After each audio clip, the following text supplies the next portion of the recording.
Hello everyone and welcome back to another video from Apps Academy. In this video, I'm going to show you how to log out from the Netflix application on your iOS device. So let's get started right away.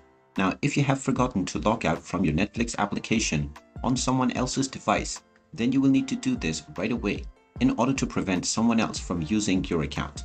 So open up the Netflix application from this device that you have forgotten to log out. Once you are logged into your account and taken into the home page, tap on the account icon at the bottom right corner and then tap on the menu icon at the top right. Then tap on the sign out button and you will be asked whether you are sure that you want to sign out from your account. Go ahead and tap on the sign out button once again and you will be logged out from your account right away. In case you want to sign back into your account, you can see the sign in button which you can tap on and you will be allowed to enter your credentials once again to log back into Netflix. And there you have it. That is how easy it is to log out from your account on the Netflix application. If you find this video helpful, make sure you hit that like button and subscribe to our channel if you haven't done so already.